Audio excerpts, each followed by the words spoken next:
So the first posture, or the first theory of identity that I asked you to look at in the context of thinking about, first, as we'll try to do here, some of the core assumptions the Jewish tradition makes about identity that are struggling to make coherent claims on the lives of American Jews. One of the default positions that the American experience confronts with most dramatically is this idea about Jewish identity that it is in some ways permanent and sticky. Right? That's the less technical term than ontological. That it's defined in reference to itself. Permanent in that there's nothing that a person can do, or there's nothing that also can be done to a person that can strip them of their identity. And sticky in the sense that it lingers with you regardless of what you do. A classic text to this effect is this Gemara from Sanhedrin 44a, that I'm sure many of you have seen before. Even though the people, or more likely an individual, has sinned, they're still an Israelite. Not just, as the English translates it, called an Israelite, but they remain an Israelite. That is, nothing you can do can make you lose your identity as a Jew. Rabbi Abba said that people say a myrtle, though it stands among reeds, is still a myrtle, and it is so called. A similar poetic or literary move to Shakespeare's A Rose by Any Other Name Smells so Sweet. But in this context, it's even a little stronger. It's not about whether something acquires another name, but suggests, this is a text that is aware of diaspora, not just what I do doesn't change who I am, but the company I keep doesn't change who I am. The metaphor that Rabbi Abba uses is a myrtle standing among reeds never actually loses its ontological status of being a myrtle. Right? So we start with this underlying assumption that operates in much of Jewish identity discourses that suggests that a Jewish status is basically something that is held onto regardless of what a Jew does, where a Jew lives, what company a Jew keeps. A Jew retains their status as a Jew. The reason I gave you the Boyarin piece is to indicate the attempt that interpreters of this tradition, including the rabbis who Boyarin is implicitly quoting, as well as he as a scholar himself, is trying to make a claim that the belief that an identity is sticky and permanent, and the identity is ontological, need not be subject to a critique that it's basically racist and ethnocentric on its face. And the best example he provides to indicate that this can't be subject to the same critique of being essentially ethnocentric is the example of conversion. The fact that somebody can actually convert to Judaism, as he says, would suggest that it's merely a confession, and no racial characteristics mark Jews off from other human groups. More revealingly, the convert's name is changed to Ben Abraham, or Bas Abraham, or some might say Bat Abraham, son or daughter of Abraham. The convert is adopted into the family and assigned a new genealogical identity, but also since Abraham is the first convert in the Jewish tradition, converts are his descendants in that sense as well. There's a sense in which the convert becomes an ideal type of Jew. Moreover, as he goes on to say, the absence of racial categories, biological markings, as my teacher Shai Cohen teaches, in antiquity there's no evidence based on non-Jewish authors about Jews that there was even such a notion of Jews looking a particular way. In his article, How Would You Know a Jew in Antiquity If You Saw One? His conclusion is you probably wouldn't. Because all the things that are used to describe Jews by Greek and Latin authors, when there is a prevailing undercurrent in many of such Greek and Latin authors of anti-Semitism, even in that culture, there's no assumption that Jews look a particular way, which continues to be true, or that Jews even dress a particular way. And we'll come back to that. But there is this identity that's connected to a Jew that has qualities of being permanent and sticky from the perspective of this tradition. But by virtue of the fact that a person can actually convert into this identity, it suggests that it's not permanent and sticky in the purely genetic and ethnic sense. That is, ontological identity is not the equivalent of talking about an ethnic identity. Nevertheless, the deterioration of ontological identity as a significant claim for American Jews, which, by the way, we can unpack this more, this notion of ontological identity is in some ways good for pluralism, to claim that people can do radically different things and not lose their Jewishness.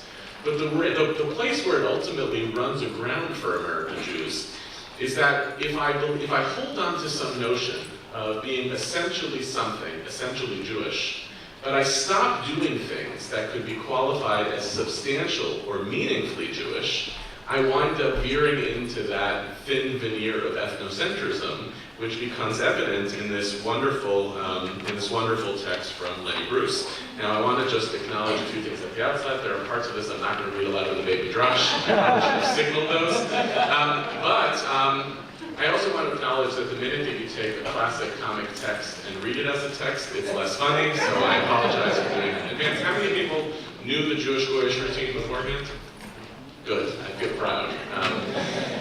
Bruce's routine, Jewish Goyish, presumes a couple of things that are true about 1960s Jewishness in America that are not true today.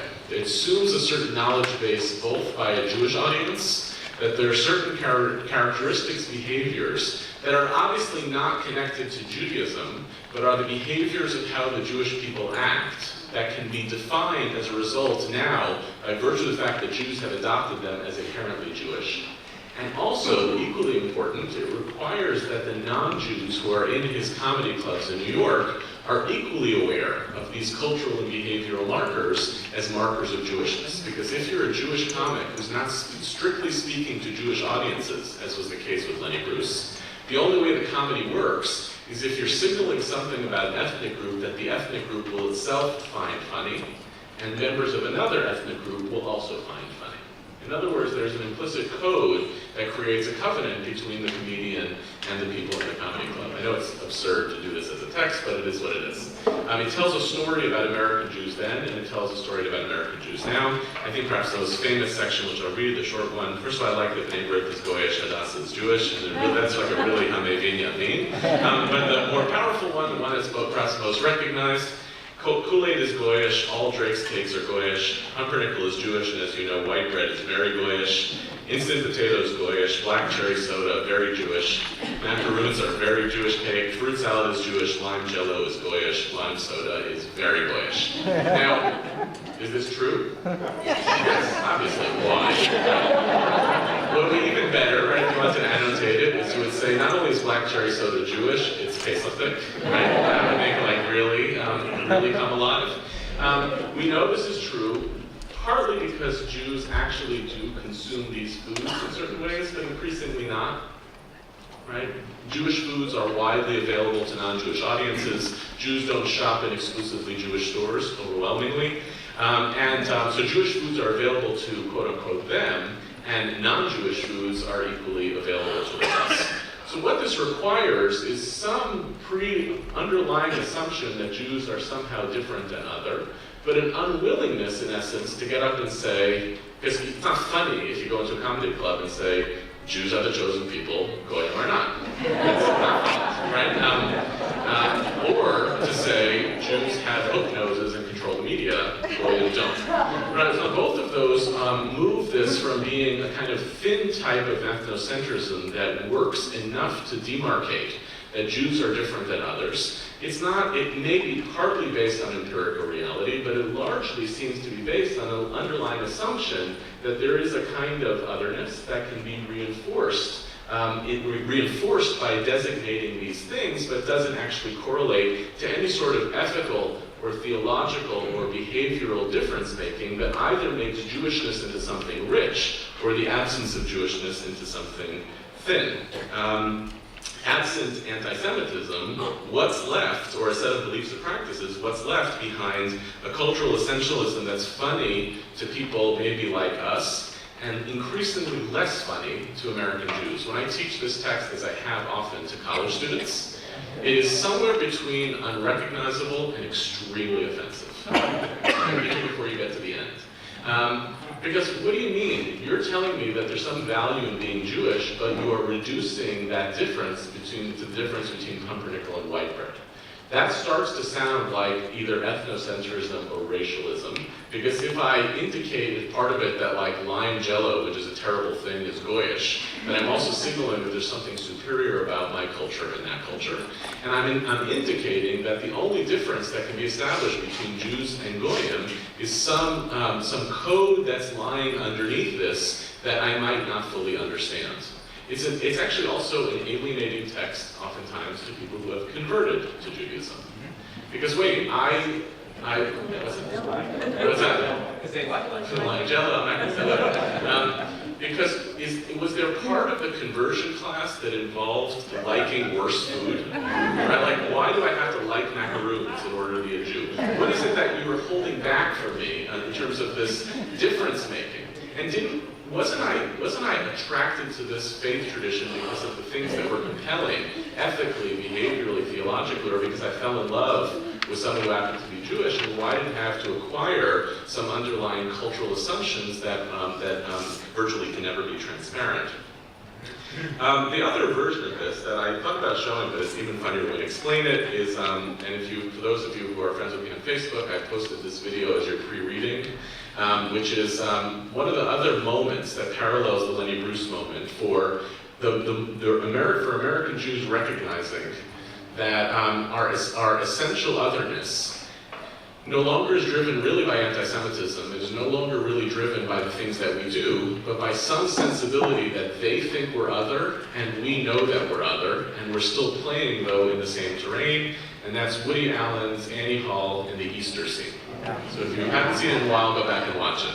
I just want to signal a few of the best moments in the Easter scene. So for those of you who haven't seen it, he goes to Annie's home for Easter dinner, and it produces 2.5 minutes of brilliant awkwardness, in which he's doing everything right, showing up as the boyfriend on Easter, but you can hear and watch the self-consciousness of being a Jew in the wrong place. Not because he's not participating in the Easter dinner, but because he knows that they think that he's different, and he knows that in some way he's different. The absolute best line of the whole thing is when everybody starts complimenting the ham, and he says, yeah, it's dynamite ham.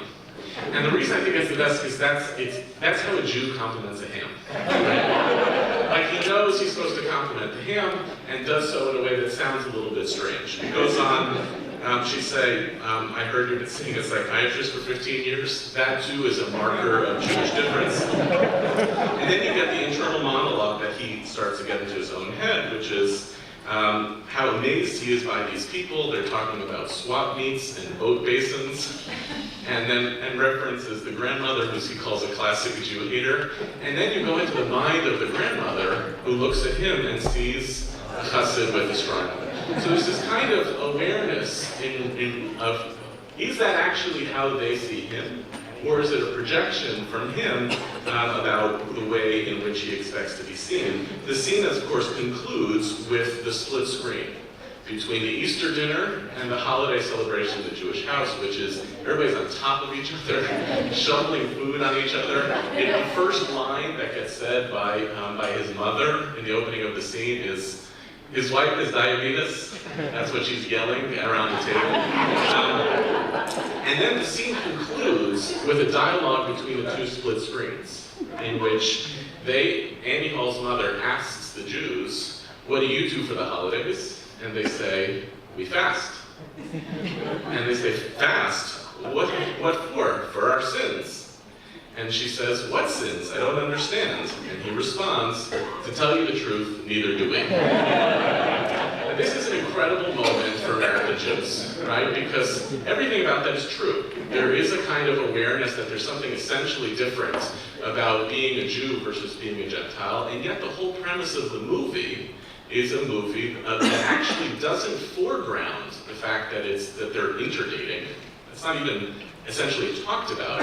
It's just signaled as a psychological concern that's underneath the surface for him, that as much as I am in this relationship, I will never be them and they will never be us.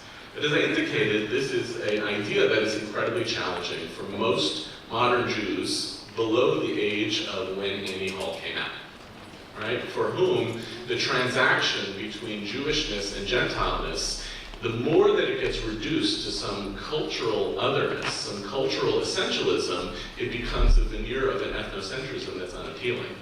Or to put it a little bit differently, I think American Jews are struggling right now with this question or ambivalent about this question of ontological identity. Some good data on the side of a desire for American Jews to still hold on to some notion of ontological identity is the appeal of language of tribalism. among some young American Jews. Federation did this big thing for 3 days out in Las Vegas, which they called Tribe Fest, and they got several thousand young Jews. And the very language of tribe, one would think, would be so juxtaposed, was so connected to tribalism, which we think of as a bad word, that it would be unappealing. So there still is some craving for some notion of ontological identity, even though most Jews are uncomfortable with the idea of filling that ontological identity with an exclusive type of ethical or behavioral content. So there is a kind of holding on to. I would suggest also that Jews tend to be drawn to, and I'm not a sociologist, so I'm just giving you observations. Jews oftentimes are drawn to stories about rediscovered or lost identities of Jews. There's a certain attraction to whenever there's a news story about the idea of Jewish genetic material, the Kohen gene. And why are people drawn into that story? If not, because in some ways they're still holding on to some notion that the best way to explain the difference between us and them is through the persistence of some deeper ontological otherness, because the other types of difference, the us and them, can't be fully explained or articulated by a faith system, a set of behaviors or practices or beliefs. So one story represents this kind of Jewishness as Hotel California. The total, once you're there, there's nothing you can do to ultimately leave. I'll give you one other piece on this that I'm struggling with and thinking about. In a previous generation, when someone would come along and say something like, "I'm a half Jew," the charitable, if paternalistic response from the Jewish community is what? Of course not. We don't have such a category of the half Jew, right? You're fully a Jew, unless you're not, right? Depending on how we count, either you're a full Jew or you're a zero Jew, right? That paternalism has become real paternalism to more and more American Jews who use the terminology of half-Jew not to self-denigrate. It used to be a self-denigrating, I don't count as much because I'm only a half-Jew. But there's an emergence of a category of people who want to talk of themselves as half-Jew because they're trying to hold on to another identity that they don't want to have sublimated by their Jewish identity. If I call myself a half-Jew, then I can also call myself a half-Korean. Or, more challengingly, which is, I think, down, we're not far from, I want to call myself half-Jew because I also want to call myself half-Christian. And that ethnic or behavioral or ideological commitment, the more that I can concentrate into a half of me as opposed to the whole of me, allows me to retrieve other aspects of a complicated identity. And there too, the notion of an ontological or essential identity that either comes from birth or from conversion or from some self-understanding of who I am in the world, it's very hard to have an essential or ontological identity that starts to move into fractions. It's an identity that, by virtue of the fact that it's essential, becomes a totalizing identity, an identity that I want to imagine as completely possessing my persona and therefore can't be broken down. The alternative model that I gave to you, which I think reflects a little bit of what we might call an American Jewish move to compensate for this, for the problematics of the essential identity, is what I want to call a contingent identity, which is, as I explained before, instead of defining what my identity is, I'm essentially going to postpone and defer the question, explain something else, and once I explain what that other thing is, my identity will emerge relative to that other thing. So my definition of identity is contingent on a different set of questions. I give you two different alternatives for how one might construct an identity that is contingent. One is by thinking about identity as counterculture. This text from Yehuda Kurtzer imagines that what a Jewish identity is a posture of counterculture towards the prevailing culture that we're in. Diaspora creates these environments in which, in order to retain my identity, I have to do something that marks me as different. And one theory of an identity says, what you are is not them, and therefore figure out what the dominant culture is, and by opposing it, you remain a Jew. This seems to be Bar Kapara's position as articulated here in this famous midrash from Yehuda Kurtzer, which translates in itself into two different countercultural moves. One which is ethical, and one which is behavioral. He says as follows, it's a very corrupted text in the Hebrew, because the 4 things were the Israelites redeemed from Egypt, because they didn't change their names, they didn't change their language, they didn't speak ill of each other, and because none of them was charutz be'ervam, or sexually promiscuous. The problem it seems that Bar Kappara is trying to answer is, how is it possible for God to have come down and extracted one population from amidst another population? It's one thing to look at the markers of the blood of the doorposts as the kind of political mechanism of demarcation between self and others, but the larger question is, what are the merits by which the Jewish people retained enough of their group identity that when God actually came to mark and show to the world that this people is different than other, what were the things that they did that sustained their group identity and marked them as other in the immersed context of living within another people in order to merit or to warrant the exodus out of Egypt? Now, this list of 4 is kind of amazing. The first 2, as you've noticed, are things that would be publicly explicit and visible to others, but don't really fall into the category of the ethical. That is, speaking your own language and keeping your own names. Paradoxically, the 2 things that seem more ethical are invisible to others. And that's what you do in your bedroom and how you talk about people behind their back. There's something screwy about this, because if the way in which I mark difference from others is by doing things that are actually ethically significant, wouldn't those be public behaviors? That would be the ways in which I mark difference. The other thing that's screwy about it is, as Gerson Cohen famously writes in his 1966 piece, The Blessing of Assimilation in Jewish History, the speech he gave at Hebrew College in Boston, in which he says, then I think Hebrew Teachers College, he says, the paradox of this text is that the first thing that Jews do when they actually go into diaspora is change their names, change their language, and change their clothing.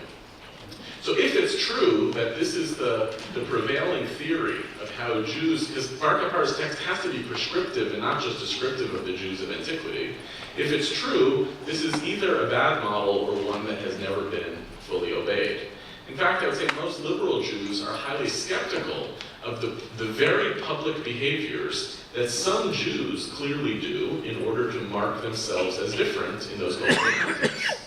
There are very few people in this room who would accept upon themselves or call or be called by others as ultra-Orthodox, right? But ultra-Orthodoxy is the one denomination of Jewishness that's actually committed to at least the first half of Bar Kappara's statement. The way in which we mark ourselves as others is by doing things publicly that corroborate that. As long as we look different and mark ourselves as others, we'll ultimately be able to merit our group survival within a cultural environment in which we otherwise could become diminished. The names thing is an amazing thing. All right, how do names like Irving and Max and Rose become American Jewish names? Because when Jews moved to America, instead of naming their children Isaac or Yitzhak, they named them Irving because that's a non-Jewish name. And only when non-Jews start seeing that Jews are using names like Irving, Max, and Rose, they stop using those names, and so they ultimately become Jewish.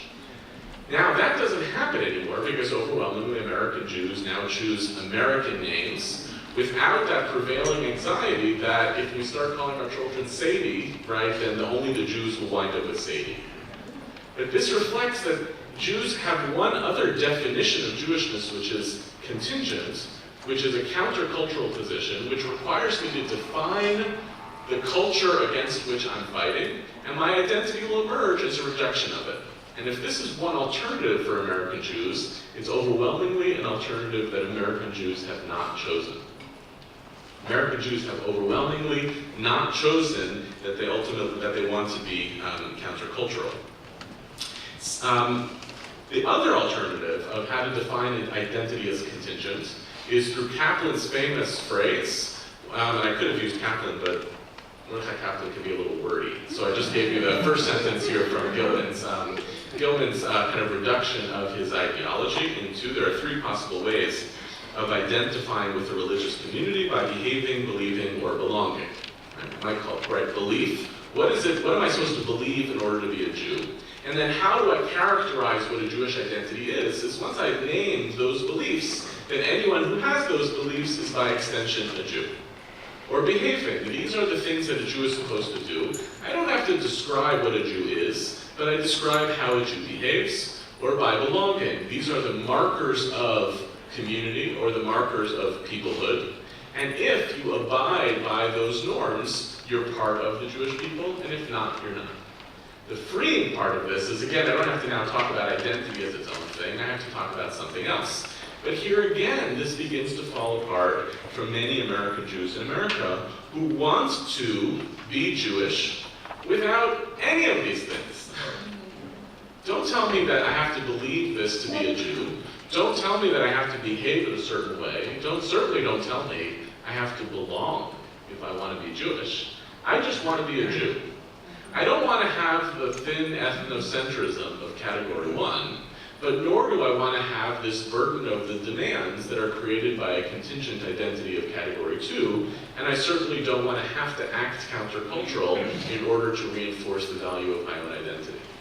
Why can't I be a Jew in a way in which I hold on to some aspects of the ontological without any of the aspects necessarily of the contingent?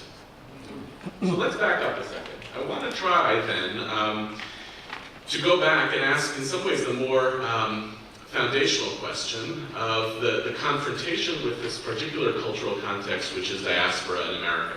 And to do that, to look at 3 critiques. Some of you anticipated already know these critiques. If the foundation here is identity can be ontological or it can be contingent, I want to look a little bit more closely at the, I don't know what we call it, the steamroller of America as it winds up meeting these identity narratives. And I offered you essentially 2 critiques, one of which I had you read and the other which I just want to explain. The first, which I just want to explain, is something that has been lingering in my head for a little while whenever I think about how we try to describe identity in America, and that's this critique that comes from Evans Pritchard as part of the anthropological revolution in research in the 1960s that continues, which is a deep skepticism that anyone who's trying to describe the identity of others inevitably defaults to a set of categories that are endemic to the viewer's reality, much more than to the reality of those that they're actually describing. An essential problem with any sort of social research, which is the more that I try to explain it, my only frame of reference can be that which I understand about myself. This idea transformed anthropological research precisely because until Evans Pritchard really comes along and says this, you see books written about quote-unquote the natives, which categorize the religious and behavior of the natives using exclusively frames of reference that are specific to the European or American cultural and religious experience.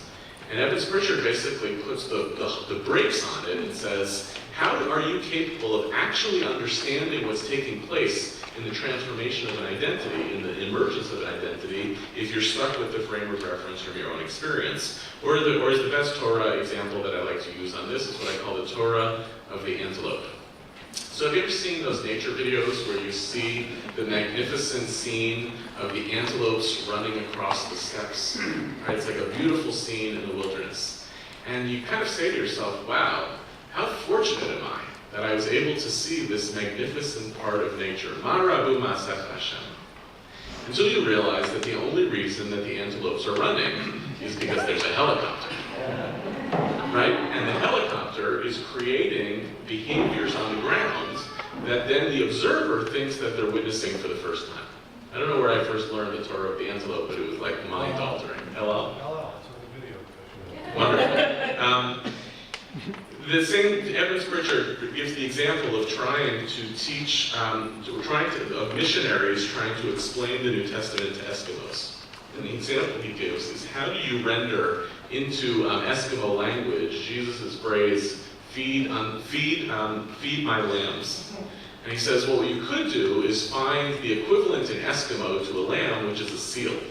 But then you miss all sorts of references that are embedded into the language of lamb, which connect to earlier antecedents in the Bible, and you miss also a different type of kind of cultural vocabulary that's specific to how I use the word lamb that simply can't be captured by seals.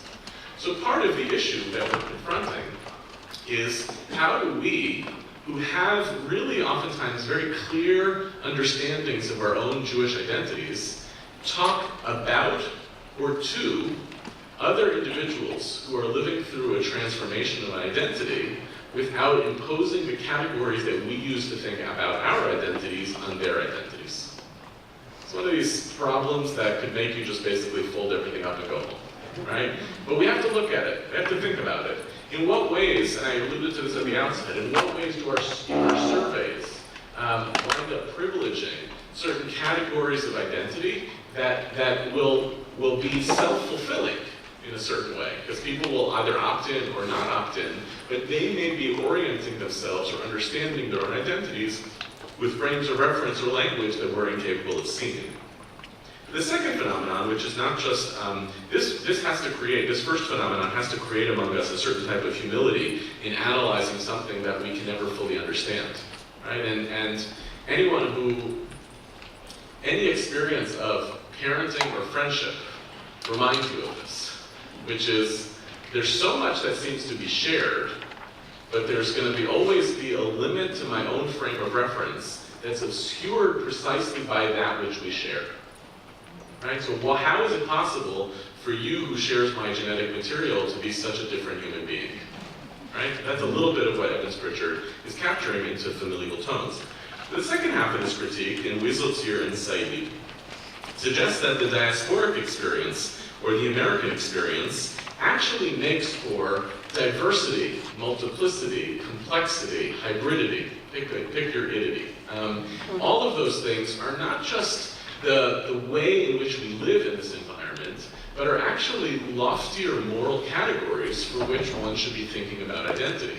That any attempt to reduce identity to something single and simple is a tyrannical act.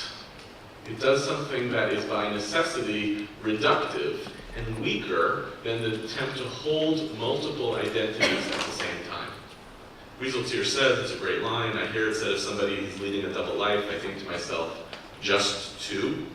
But he goes on to say that there's also a greater likelihood of decency in multiple identities. And we know this to be true. Sometimes the people who are the most fervent in the things that they believe in, who can't hold multiple commitments or identities at the same time, are actually moral animals.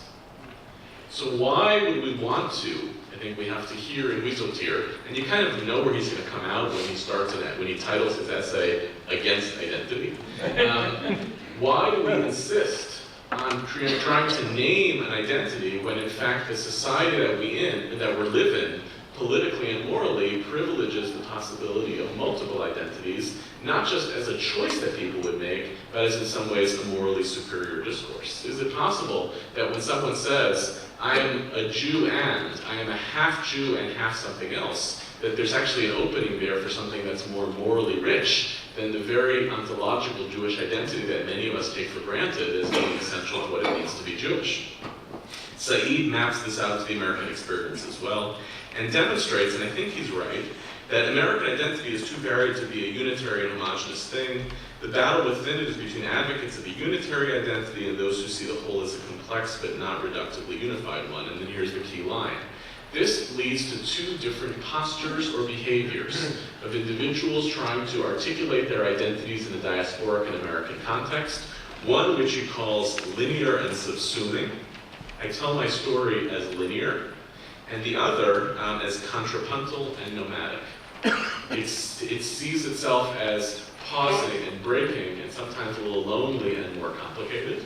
Obviously, he leans towards the contrapuntal and nomadic. Diasporic as the engagement with the hybrid, the complex, the multiple, as a more enchanting human story. Whereas the identity that sees itself as completely linear and subsuming, he's mapping out onto Wieseltier's categories as being ultimately morally inferior. So to play this out, I wanted to note this as a living tension within the rabbis themselves. And I hope that you saw that the linear subsuming versus contrapuntal and nomadic are actually played out quite beautifully by these two different rabbinic texts that imagine how a rabbi lives in a diasporic context. What are the characteristics of a strong identity for a rabbi living in diaspora. And you hear one of these is a rabbi who thinks of their identity as linear and subsuming, and the other is a rabbi who is living contrapuntally, in dialogue with what's actually surrounding him, and struggling and coming out in a different way. The linear and subsuming is the story of Rabbi Akiva. Those of you who have studied with me before know, I think with Rabbi Akiva in general, there is a deep love-hate relationship between the rabbis of Chazal and Rabbi Akiva. An awareness that Rabbi Akiva has exceptional qualities that they long for, a certain clarity in which he sees the world. This is true in at the end of the Gemara of the Pardes, when Rabbi Akiva is uniquely capable of actually holding on to God's coattails as it is, transcending the angels, and the rabbis can't understand it. It's also true about the fact that he knows more than all of the rest of them, which is always, when people compliment somebody too much, it's a tool of signaling how different they are, right? So they're othering him also in the levels of praise that they associate with him. And here too, he represents a kind of moral character who has a really clear identity. He knows exactly who he is, so much so that almost genetically and biologically, he's able to hold on to the essentials of his own being, even when confronted with the temptations that any other person would succumb to. So the story describes as follows. This is actually a great list in Avot Rabbi Natan of getting better and better examples of rabbis who can withstand temptation. It's a great long text for another day. It ends with a very ugly and gross story, which we won't do. We'll just pick Rabbi Akiva from the middle. Rabbi Akiva was greater than even Rabbi Tzadok, for when he went to Rome, he was slandered before a certain Roman ruler who procured for him 2 comely women. He bathed them, anointed them, and adorned them like brides. And they fell all over him all night, one saying, "Come to me," and the other saying, "Come to me." And he was sitting between them and spitting and would not turn towards them. And something amazing happens. At dawn, they, the women, went and besieged the Hartman and said to him, "Death is preferable than giving us the backhand." This is a bad gig. We thought we had a role to play here in seducing this rabbi, but we don't want to be a part of him at all. He sent and called for him, and he said, "Why did you not conduct yourselves with these women the way that men conduct themselves with women?" And then something amazing happens. Are they not comely? Are they not humans like you? Did not the one who created you create them? Lest you think this is merely, right, an antagonist to a Jew antagonizing a Jew, the argument that's actually placed in the mouth of the Roman ruler is an ethical, moral argument about the fundamental equality of human life. These people are created b'tselem Elohim. How is it that you, Rabbi Akiva, sits in a diasporic context and can treat another human being this way? What is it about you, your identity, how you understand your place in the world that can produce this kind of behavior and this kind of outcome? And we have to hear in that choice of that terminology a critique that's being leveled about Rabbi Akiva. What about you is different? What posture do you take towards the world? Who are you that you're capable of conducting yourselves differently with these people than anyone else might do?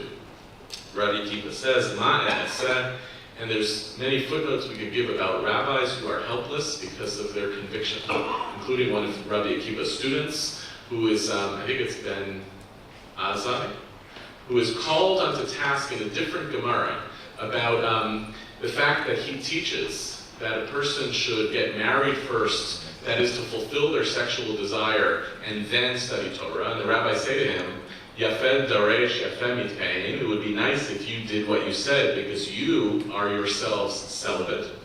And his answer is, "Ma e'aseh," what can I do? "Libi chashka b'Torah." My soul lusts for Torah.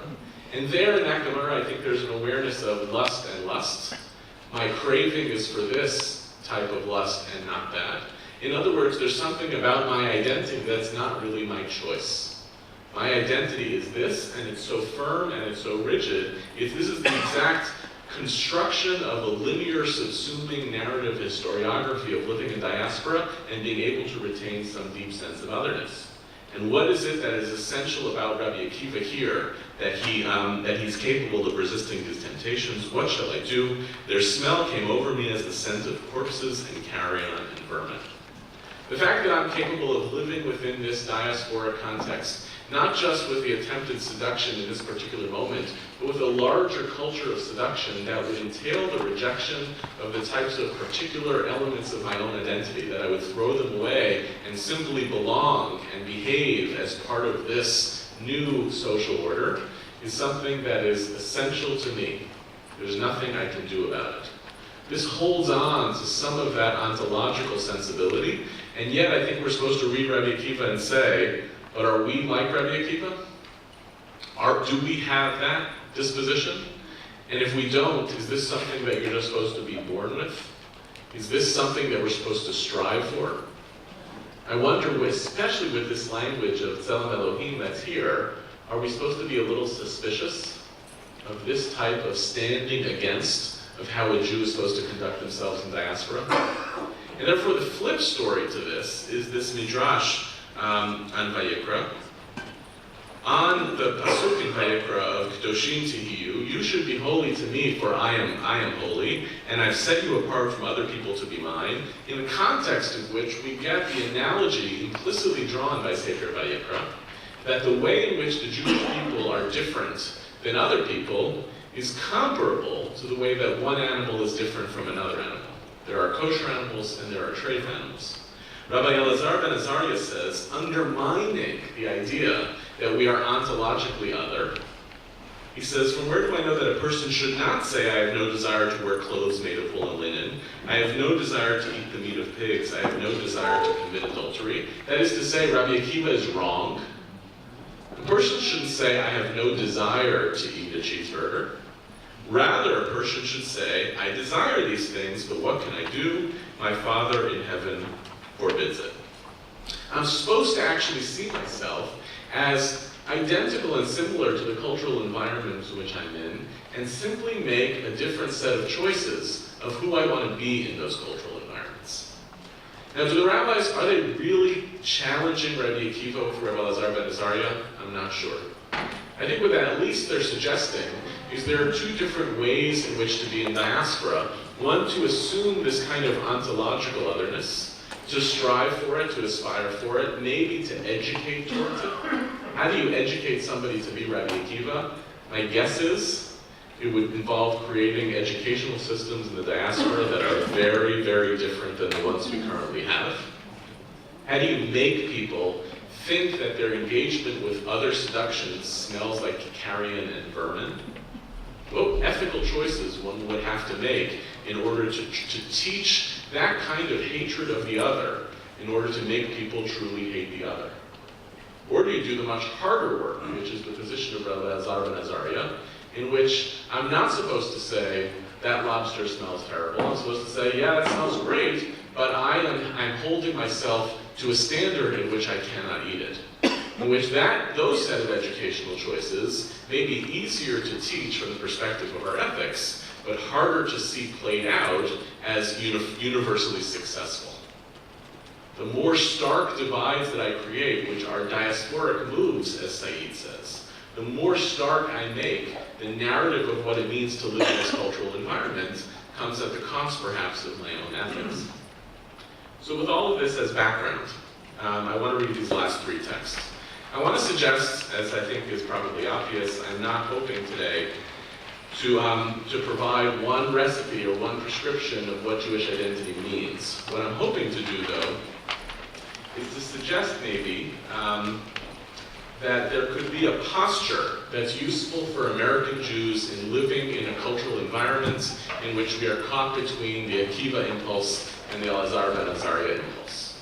The temptation of the simplicity of the life of Rabbi Akiva versus what seems like the higher ethical aspiration of Rabbi Elazar ben Azariah. And I want to suggest that without being able to answer what an American Jew actually is, I want to ask whether there's an attitude, a posture that American Jews can exercise that could be useful to continue to assert the value of an identity caught between the ontological and the contingent, of use for the American Jewish experience. And the single word I want to use, which is all throughout the Rosenzweig text that you read, is what would an American Jewish self-confidence look like? Here's the paradox of identities. The more anxious that people become about the cultural environment in which they're in, the less capable they are of actually building an identity that can withstand those pressures. Right? That's always the irony of identity politics. I'm anxious because boundaries are breaking down, and the breakdown of those boundaries makes me singularly incapable of actually building a society that can tolerate multiplicity. What would an American Jewish self-confidence look like? The text that I come back to more, I think, than any other is this incredible Mishnah from Avodah Zarah, which we'll read the first part together. Proclus, son of a philosopher, asked Rabban Gamliel in Akko when the latter was bathing in the bathhouse of Aphrodite. Thank God for Chazal. Sometimes they write a text perfectly. This text is one of those examples of writing a story perfectly. They do all the work for you in the opening sentence. All of the positioning and the problems are there. I get set up this beautiful binary between the Jew and the Greek. One guy has a Jewish name, Gamliel, and he has a Jewish job, rabbi. The other guy has a Greek name, Proclus, and the ultimate Greek job, philosopher. Right? Also son of a philosopher, that's a really, right, the ultimate Jewish job is not rabbi, but child of a rabbi. Right, so there too, right? And Gamliel is of the Rabbinic family of the Gamlielites, and Proclus is of this family. And he asks him a question when he's bathing where in the bathhouse of Aphrodite, so you know exactly what the question's going to be. Rabbi, what are you doing in the bathhouse? And the little subtlety that adds as well is it's in Akko. And Akko is another place of this hybridity because it is a pagan city in the land of Israel. If I said Tzipori, I would have a real problem. That's a rabbinic city in the land of Israel, and therefore the cultural environment would be one of immersive Judaism. So the fact that somebody does a non-Jewish thing in a Jewish town, that's fine. Right? You have a secure identity already, you can get away with doing that bad stuff. Or if I was really all the way in Rome, perhaps Rabban Gamliel will be even more anxious about what he's doing. But he's got a little bit of both. It's a pagan town in the land of Israel. And as a result, he situates himself right at the boundary of Rabbi Elazar ben Azariah and Rabbi Akiva. So the question he asks him, as we know, is going to be, why are you in a bathhouse? But like the example of the hegemon who had spoken to Rabbi Akiva, in his mouth as well, the question is articulated not, what are you, Jew, doing here? But by your own logic of who you're supposed to be, based on your own Torah that imagines you as being separate from the other peoples of the world, what are you doing here? Sefer Dvarim teaches you should keep your hands away from anything that is forbidden, that which is haram, that which is cherem, the idolatrous. So if you're supposed to keep your distance from that which is idolatrous, what are you doing in the context of a bathhouse? And this suggests to us, or it reminds us, that when American Jews talk about Jewish identity in the American context, I think Bethany Horowitz has written about this, there is an exchange that's taking place, which is, we think we're talking about Jewish identity in a non-Jewish context, and at the same time that that's happening, that cultural environment is becoming more Jewish. This is a very American story. Many people will tell you an example of a story of going to a workplace and living out your own Jewish values only to be asked by a colleague, are you supposed to be eating that? Right? Wait, why are you here if Rosenberg down the hall is taking off the second day of Simchas Torah? Right? That's a little bit of what's happening here, which suggests that I think that I'm merely navigating my own identity in this environment, when in fact the process of navigating one's own identity is actually transforming the very environment in which I'm navigating it. The answer he gives him first, I think, is meant to be comic. He replied to him, we don't answer questions related to Torah in a bathhouse. You think you're so smart? Right? You're quoting this to me, and first of all, you don't even know the rules yet of how one talks Torah. Right? Wait until I come out of the bathhouse, which is also his signaling of, I have a perfectly good answer for this. I'm going to finish what I'm doing and then come out. That's why I talk about confidence, right? Rabbi Gamliel doesn't get rattled by living in this environment and having somebody call into question the fact that he's doing something which seems he's not supposed to be doing.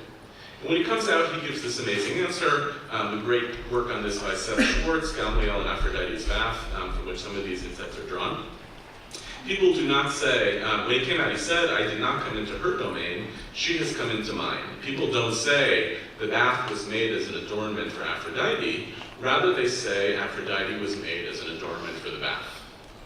From a historical perspective, what Rabbi Gamliel does here, what the Mishnah is doing, is actually wrong. Pagans understood the idols in the bathhouses as intrinsically part of the bathhouse. They understood that the public square was filled with religion. They understood that every aspect of life in the city needed to be governed by the gods. There was no distinction that Rabban Gamliel is making between the secular and the holy. But a Jew can't live in that environment. The way in which a Jew can live in an environment like this is to make Judaism out of paganism. Whereas rather make paganism into a form of paganism that can align with my Jewishness, in which I can differentiate between the bathhouse is neutral, and you came along with your goyim nachas and stuck a statue on it. But the bathhouse itself, there's nothing not Jewish about it. I can transact in this cultural environment the same way that you can.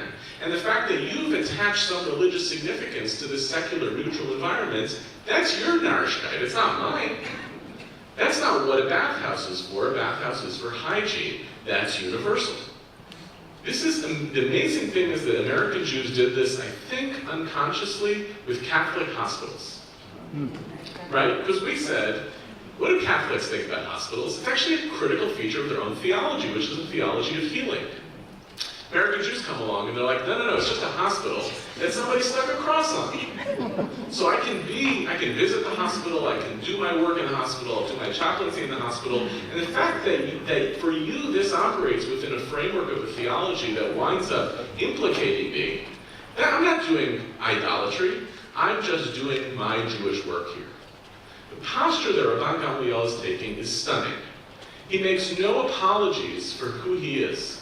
He has a clear sense of the extent to which his identity is ontological or behavioral or contingent or otherwise. What he's interested in demonstrating, what I think this text wants us to hear, is this willingness to be who you are in a cultural environment in spite of the prevailing assumption that I might have under the surface that the very act of being in that cultural environment is somehow compromising my identity. The modern example to this effect, the modern Rabban Gamliel is the Lubavitcher Rebbe. Lubavitcher Rebbe does something amazing in the 1970s and early 1980s. I think I've even taught on this before with Joseph Glazer, the head then of the CCAR. Yes? CCAR. Had written a series of letters to Lubavitcher Rebbe essentially telling him to stop the campaign to put menorahs in public parks. And it started in the early 1970s. He writes in this letter saying, effectively, by putting menorahs in public parks, you're jeopardizing the standing of Jews in America. Because we are the people who have experienced a historical story that when religious symbols enter into the public square, it creates a place of discomfort for Jews ultimately to be in that public square. If you put a menorah in a public park, you're giving permission for them to put a nativity scene. And we know that there's a direct line between public nativity scenes, passion plays, and pogroms. That's the direct line. So our job as American Jews, according to Glazer, is to be the primary advocates for neutrality of religious symbols in public spaces. Lubavitcher Rebbe writes back a beautiful letter, and then I have, this is about 10 years later, when he writes to the Jewish community of Teaneck to make the same argument. He says essentially, first he says, it's an amazing letter, it's not here. First he says, you make very good points. Had I gotten your letter earlier, maybe we wouldn't have done it.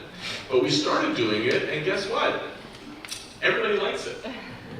What are you so scared of? And what you hear throughout this letter, I don't have to read it inside, but it's worth seeing. What you hear in this letter is an out-Americaning of the American who's writing him this letter. there was something actually deeply condescending about the campaign against the Lubavitcher Rebbe.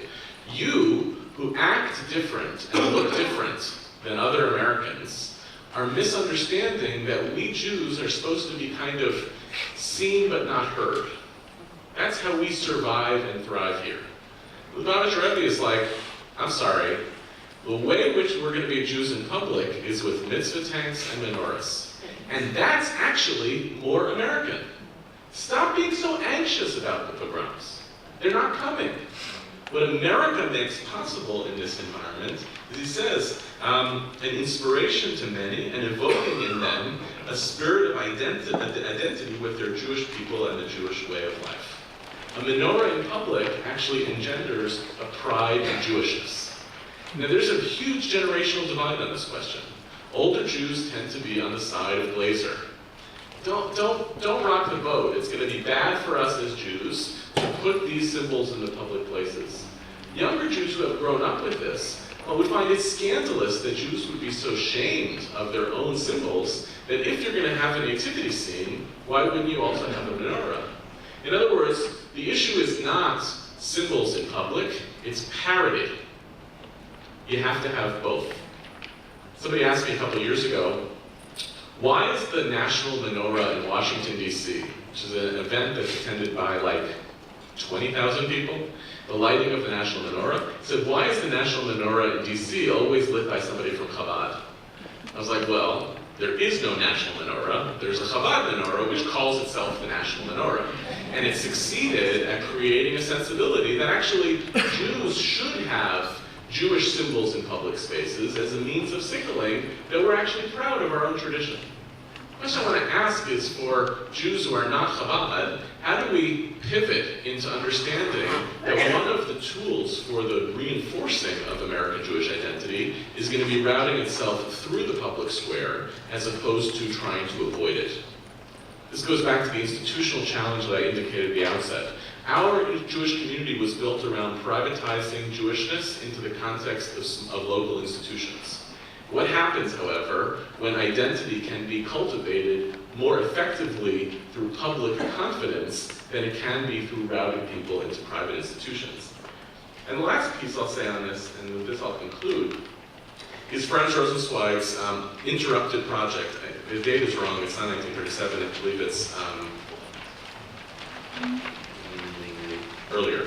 Rosenzweig's project, of course, gets interrupted in two profound ways. One is by the Shoah, and the other is by his own contracting of ALS, which cuts his life very short. For Rosenzweig, in some ways, it seems to me that the American Jewish story is about the rehabilitation of the possibility of Rosenzweig. Rosenzweig argues that what Jewishness needs in the present is not that, well, first he says, that what has held Jews together since emancipation is the pursuit of emancipation itself, the crisis narrative, the pursuit of political freedom. And as he indicates, now that we have political freedom, what's left?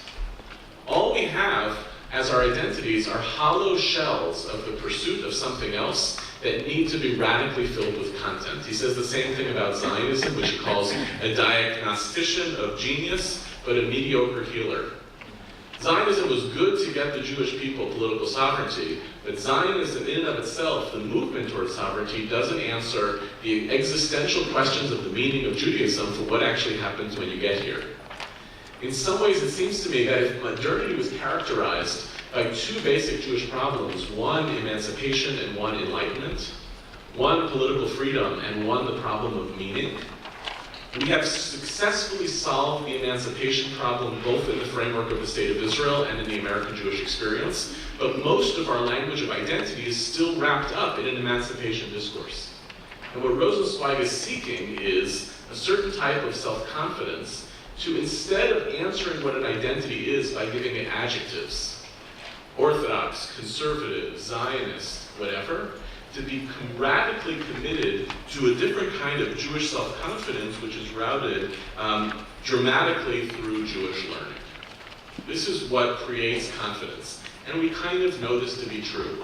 The most radical change agents in Jewish life oftentimes tend to be the people who are most learned, Because when you feel that you're actually standing with your foundation in something, you feel you can actually play with it, modify it, change it, and do something different with it. Rosenzweig, in the Voice of One commentary, tried to argue for readiness for the future without having a map for the future.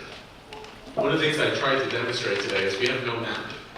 We are living on kind of a really uncertain terrain about what Jewish identity looks like. What would happen to make a kind of psychological adjustment that the central impetus, the central value in thinking about Jewish identity is not the simplicity of categories that help answer the question, but a different type of self-confidence. The American Jewry responded to the 1990 population study and then the Pew study with panic. That's the only mode we tend to know how to go into. What happens if we respond to these studies with a different posture, with a different sensibility of who are the Jewish people, what do I need to do to meet them, and how do I model a Jewishness that stands out in public as opposed to being unconscious and scared of its own tail? Now, I'm still working through what are the political and policy ramifications of what American Jewish self-confidence could look like. I invite you to push. I'm also ambivalent about some of the politics of what Schneerson's talking about. I am scared in some ways by certain versions of American Jewish self-confidence that are ugly, that are actually on display in this campaign season, of ways in which American Jewish at-homeness can sometimes make for a kind of its own crudeness in terms of American Jewish politics. But I do notice that the Jewishnesses that are succeeding in an American Jewish context are those that are actually confident as opposed to anxious. And the challenge I want to put on the table is, can we capture some of Rabbi Gamliel, the Lubavitcher Rebbe? It's like a joke, right? You guys walking to a bar. Can you capture some of Rabbi Gamliel, Lubavitcher Rebbe's, and Franz Rosenzweig's vision of a Jewish self-confidence, a readiness to confront the future, as the only mechanism possible in which we're going to be able to answer the question of what Jewish identity should look like? Thank you.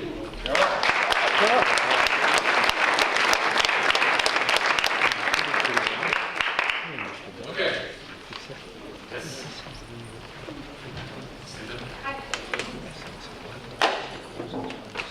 I'm curious about an underlying theme of humor that has kept cropping up, particularly given the Pew study showing that seems to be the one thing that most people believe that we have in common, humor.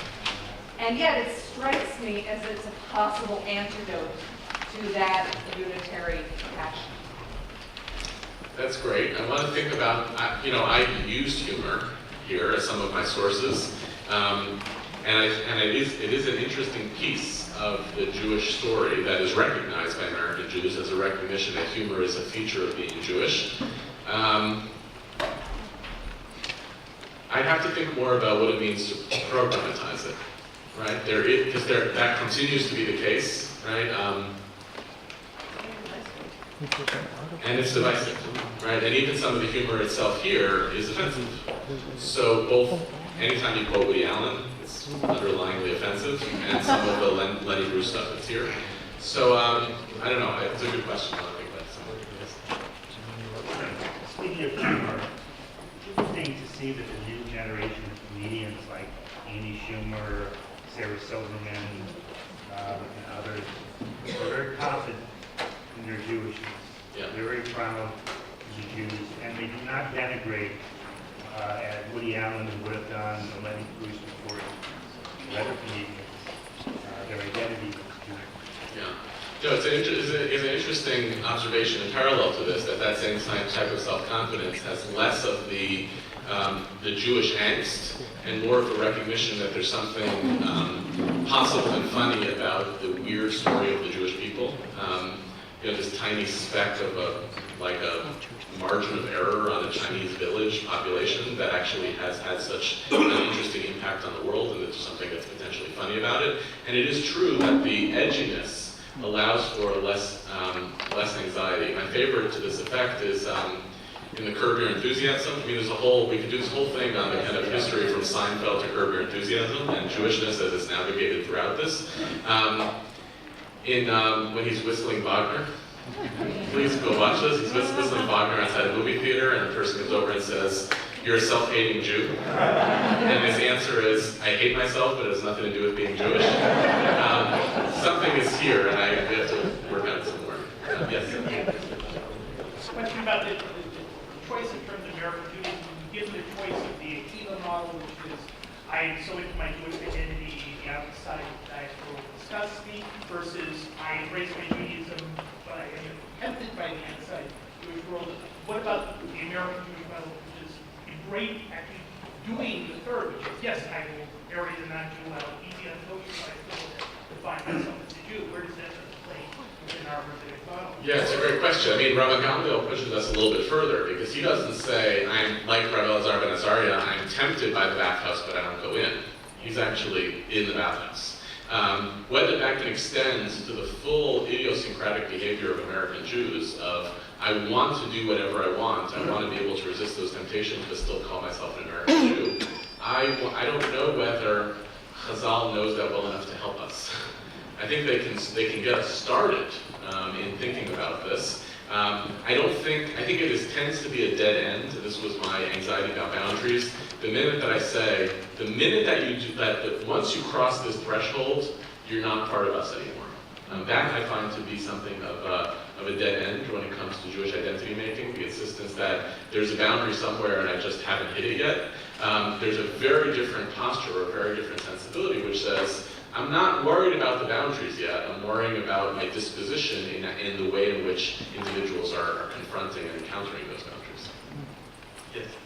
I'm wondering if you saw the recent publication by Rebecca Grumman of the Jewish camp at Burning Man and an HUC thesis from this past HUC master thesis where she talked about the role of eating bacon in the Jewish camp and how the explicit transgression, but doing it with Jews made her feel more at home because she could both have her bacon-eating self, not necessarily her, but someone she interviewed, and be among Jews, and that enhanced her identity and made her feel more welcome. Yeah, I mean, here we are. Right? I'll give you a corollary to that. Roger Kamenetz has this argument in an article by Nomi Seidman called Fag Hags and Boo Jews, in a book that I don't remember the name of. It was edited by David Beal, in which he talks about, or quotes Roger as talking about how one of the ironic techniques of Jewish particularism in North America is a certain type of commitment to Jewish universalism. And that standing precisely against the politics of your own community is a Jewish act. Now this is very tricky, because this is not eating bacon with other Jews as that's like doing, to riff on Hillel's old slogan, doing not Jewish with Jews. But it suggests that somehow, and this is a little bit of a troubling paradox, some of the ways in which Jews are going to demonstrate their Jewishness is by standing outside the politics of their community. And it has really interesting implications to the questions of how our community structures our boundaries around Israel as exclusionary mechanisms which are starting to converge on exclusionary not just of somebody's Israel politics, but as exclusionary of people as Jews. That if you have these certain attitudes about Israel, you're not Jewish. What would happen though if for some Jews the very activity of opposing their community's politics on Israel was an act of affirming Jewishness? I don't know whether we're capable of holding all of that, but we have. But one of the things that I hear in the big story is that part of me says, like, how do we figure out how to embrace that as an instrument of the desire to identify? And the more willing we are to embrace forms of identification, of seeing that there are a lot of people who want to, in one way or another, be part of the Jewish community, the Jewish people, and our work is less around policing than it is trying to figure out how to integrate all of these, our posture changes. I don't know whether for the better or the worse, but it changes. Yeah. I had two experiences this last week. One was in Jerusalem at the market, the Jewish market, Yehuda. And there were a group of young men and women, girls, boys, and they were very enthusiastic, and they looked like they were just excited to be here, and they came running through the streets, handing out paraphernalia. I thought, oh, great, well, they were Jews for Jesus. And they're handing out material for Jews for Jesus, and I thought, wow, here in the midst of Jerusalem, and there they are. All right, I left that alone. I was like, okay, you know, the people were amused. Nobody engaged them that I saw at that time. Then in the heart of Tel Aviv, right at Hartman market, there was a gentleman who had a blood-stained mark and his private parts, with a big sign saying how circumcision is an abomination and needs to be outlawed. And not 10 feet from him was a chassid who was asking people to put on tefillin. Okay? And neither one It's engaged like a the other. Wallach poem. Neither one engaged the other. But those two experiences within days of each other have just given me like a headache. Yes. So one answer which you're not going to like is, for 2,000 years, roughly, there have been Jews for Jesus. They've been trying for a long time.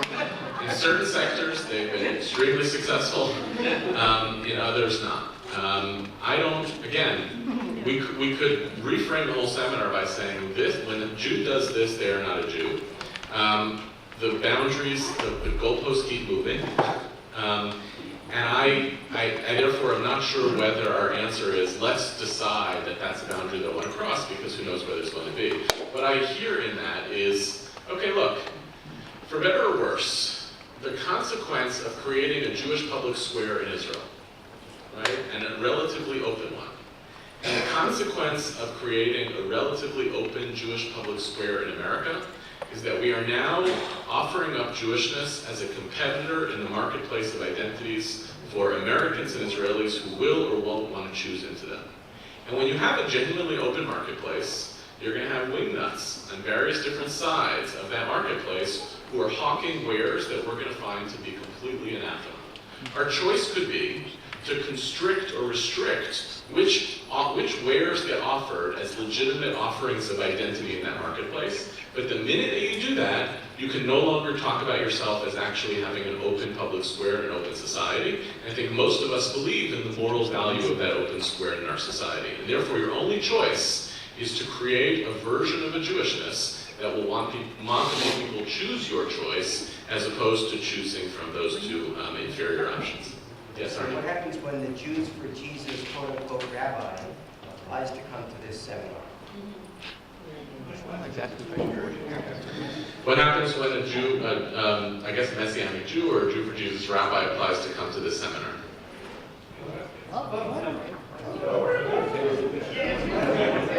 I don't know. We didn't check anybody's papers at the door. I suspect... What's that? It's a legitimate question. It's a totally legitimate question. I think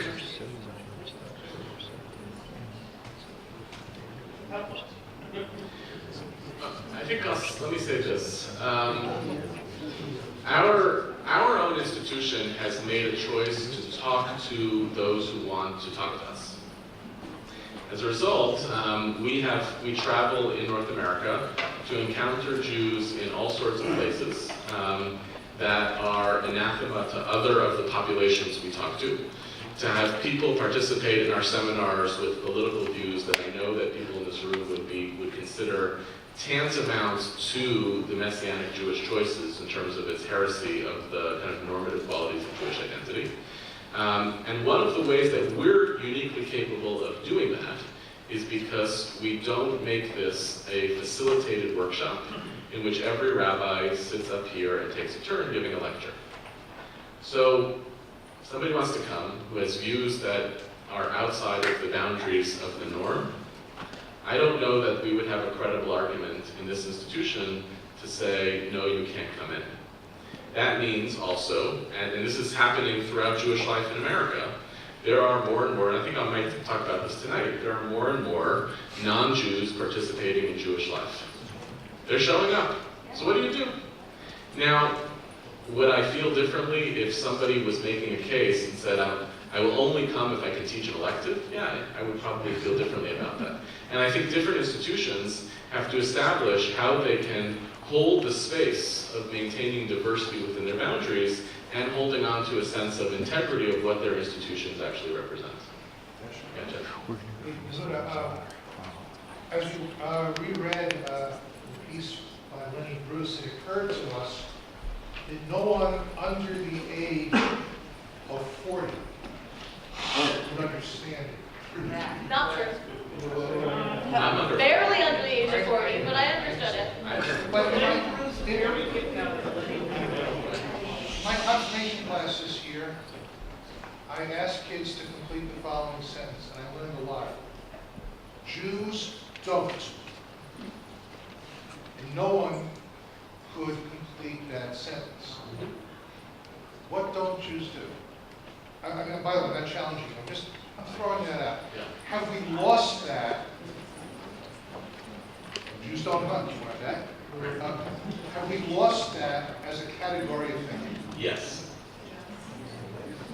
The first time I really saw this was about 15 years ago. I was a counselor on the Rabbinic Youth Fellowships in Israel. And we did an activity which we thought was like a tame icebreaker with 26 Jewish kids from different backgrounds around the country who had opted in to a Jewish summer program in Israel. And the prompt was, we Jews blank. Finish the sentence however you want. We got like cute answers. We Jews eat Chinese food at Christmas. You had like kind of the kiss-up answers of like, we Jews study Torah. And then one kid was sitting there, and I felt I learned a tremendous amount from this moment. And he was, I don't know whether it was angry or mortified. And he was like, what is this exercise? Any way in which you try to answer that question, it is a mechanism in which to try to decide who's actually not part of this conversation. So there's no way to do it. So the answer to my question is both empirically and, in my perspective, ethically. The answer is no. We can't really be in that business anymore.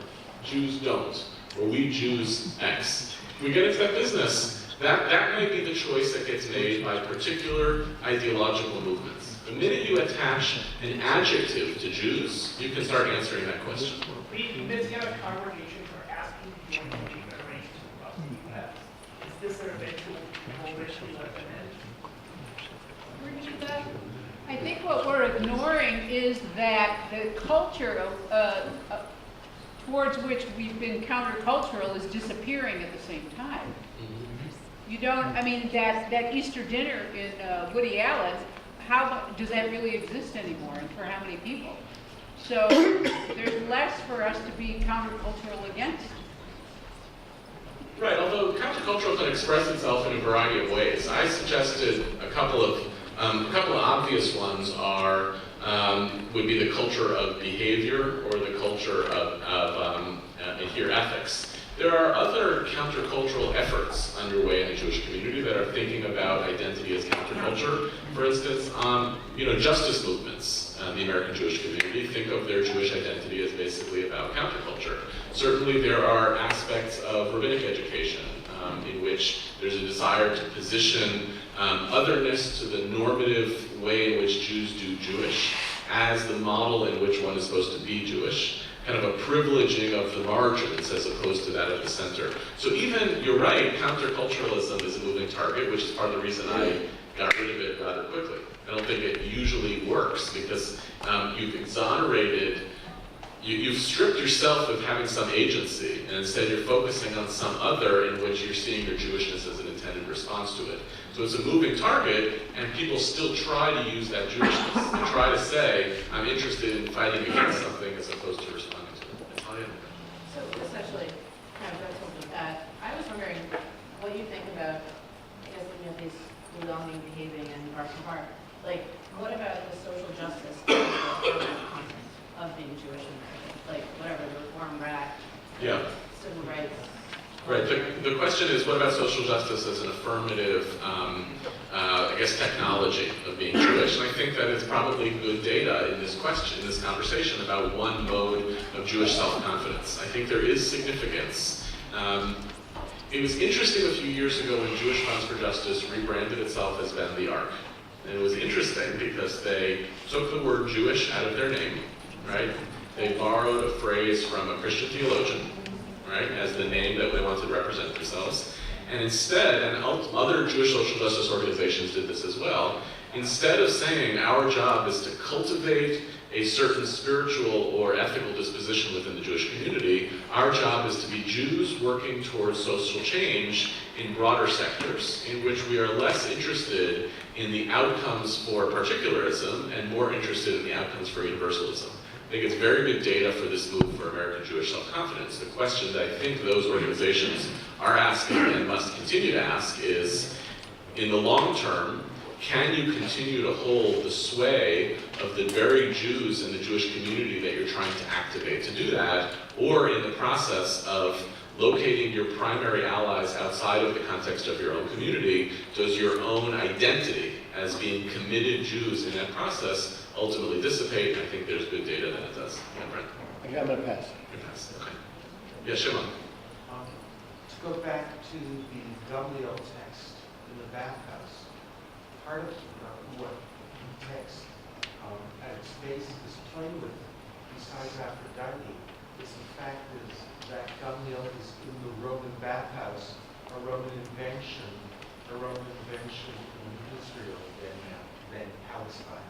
And the fact that he's there is already a challenge to Jewish borders, Jewish identity. That's one piece. The second piece is Roman bathhouses are famous for their licentiousness, and yet they place him in that bathhouse and center around Aphrodite.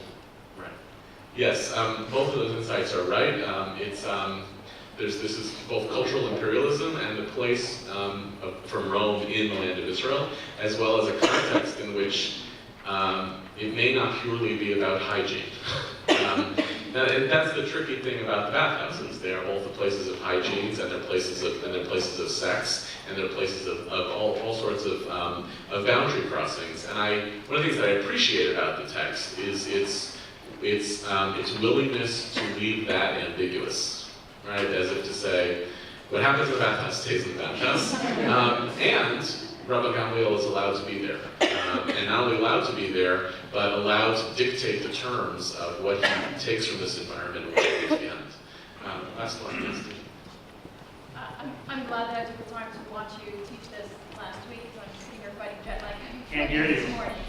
I'm just saying I'm glad I had a chance to watch you talk about this last week when you addressed it to the other group. Sitting here fighting some jet lag coming from this morning, but in your discussion last week, you mentioned another source of popular culture that comments on this. You mentioned the show Transparent, which really epitomizes, I think, both forces of the endless choices around identity, the fluidity of identity, and particularly in the last season, the inescapable quality of Jewish identity, which I just wanted to point out because I think those are two really, how those come together is really, I think, important what we're talking about. I wanted to ask you, you speak about using confidence as a source for the ways in which we may be able to bring together the boundless and the bounded nature of Jewish identity in a global space today, or more public space today. I wonder if you think there's anything in our textual tradition and our historical precedent to use not confidence, or perhaps as an analog to confidence, something like tzimtzum, or self-limitation, or a constricting of Jewish practice in an effort to cultivate that same synergy between boundlessness and boundary. Beautiful. So two short comments and then I'll finish. So I did talk a little bit about Transparent last week. I think it's the most important Jewish show ever made, and in some ways an incredibly interesting data to this conversation. My critique of the show, especially the second season, no spoilers, but watch it. My critique of this, especially the second season, is that it's playing with the notion of epigenetics, the ways in which our historical experience winds up affecting the way our DNA behaves. It doesn't actually alter our DNA, but it activates our DNA in different ways. And the two identities that are epigenetically influenced in the show are Jewishness, especially through the trauma of the Shoah, and queerness, also mediated by the story of the Shoah. What troubles me, and this is the question I want to ask of the producer, and the reason why it's interesting and useful to this moment, is by talking about Jewishness as having epigenetic qualities, it's suggesting that there's something that remains ontological among Jews in spite of whatever choices that they make, even though the whole premise of the show is about what identities are inherent and endemic to us, as try as we might to suppress them, and which identities actually enable us to live a life of choice. What troubles me about the show is that when it comes to Jewishness, the epigenetic consequences of the Jewishness of these characters manifest in basically two things: eating Jewish food and narcissism. And what I'm troubled by, and I'd love to see fixed, is, and it's a show, it's also like real life and it's people's stories. But I'd love to see different. Is there anything positive, constructive, ideal about that is informed by an epigenetic ontological identity that's passed down as Jewishness throughout the generations? And to your second question, yes, I don't mean to advance a vision or an idea about confidence in the types of confidence that are incredibly unappealing. Right? Confidence, the precise confidence that you want is a confidence that's balanced by the humility of what you don't know. I think part of why I personally am attracted more to rabbinic texts and Rabbi Gamliel's version of this than biblical texts is because the rabbis live in a universe in which they have no idea what God wants of them. And they have to negotiate or navigate identities in cultural environments in which their outcomes are uncertain. So that it's a confidence that's operating entirely within a framework of a kind of theological humility about how the world is supposed to operate. But that theological humility should not paralyze us from being able to make real decisions of who to be in that context. So confidence in that context requires the exact humility that you're talking about. Thanks all.